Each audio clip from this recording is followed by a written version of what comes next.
আসসালামু আলাইকুম। আজকে একটা নতুন রেসিপি নিয়ে আপনাদের সামনে হাজির হলাম। মেস্তা সস রেসিপি। তো এটা সবাই চিনেন। এটা টক ফল বলে অনেকে, অনেকে বলে চুই ফল,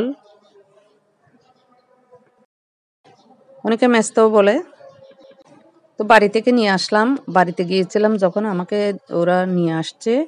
তো আমি কিছু করতে পারি নাই কাজের জন্য। তো অর্ধেক দেখি নষ্ট হয়ে গেছে। পরে কিছু পেয়েছি, পেয়ে ধুয়ে পরিষ্কার করে নিলাম আমি। আমি মশলা রেডি করব, এগুলা পরিষ্কার করে তারপর মশলাটা রেডি করেছি। তারপর আমি এগুলা ধুয়ে এখন চুলায় দিয়ে দিব। ভালো করে দিতে হবে, কারণ এগুলো ছোট জিনিস, বালি থাকে। এই তো আমি ধোয়া শেষ। এখন আমি চুলায় একটু সরিষার তেল দিব। তারপরে দিব 2টা এলাচ, 2টা দারচিনি, তারপরে শুকনা মরিচ দিব 2টা, কেটে নিয়েছি আমি। এগুলো একটু বেজে নিব। তারপরে আমি মেস্তাগুলো ঢেলে দিব।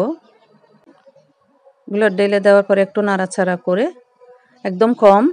তারপরে আমার মেয়ের অনেক পছন্দ করে, ওর জন্য বানাচ্ছিলাম। খাইতে অনেক মজা। আপনারা একটু ট্রাই করে দেখবেন, বানাই দেখবেন। বাজারে অ্যাভেলেবেল পাওয়া যায় এখন। তারপর দিব আমি 1 চামচ সিরকা, তারপরে একটু লবণ দিব। তারপরে আমি দিব একটু লাল মরিচের গুঁড়া, কারণ একটু ঝাল করার জন্য। তারপর আমি 2 চামচ চিনি দিব, কারণ এখানে অনেক কম, এই জন্য। চিনি দেওয়ার সাথে সাথে কালারটা কিন্তু সুন্দর হয়ে গেছে। তারপরে গলে গেছে, একদম নরম সফট হয়ে গেছে। তারপরে আমি পাঁচফোড়নের ইয়াটা করছিলাম, বেজে পাঁচফোড়ন বানাইছিলাম বাটনা দিয়ে, এগুলো ঢেলে দিয়েছি। এখন একটু রান্না করব।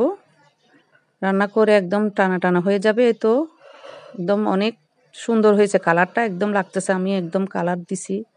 তো সবাই মনে করবে আমি ফুড কালার দিয়েছি, আসলে কিছুই দিই নাই। এটার কালারটাই সেরকম সুন্দর, মাশাআল্লাহ। খাইতেও সেরকম টেস্ট। এ তো বানাইয়ে আমি বয়মে ঢুকাচ্ছি। তো আমার মেয়ে বয়মে ঢুকানোর আগে অনেক খেয়ে ফেলছে, ও তো এগুলার পাগল।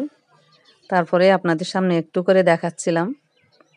আপনারা ট্রাই করবেন বাসায়, এখন শীতকালে অ্যাভেলেবেল পাওয়া যায় বাজারে। তো ভিডিওটা ভালো লাগলে লাইক দিবেন, শেয়ার করবেন। সবাইকে আল্লাহ হাফেজ।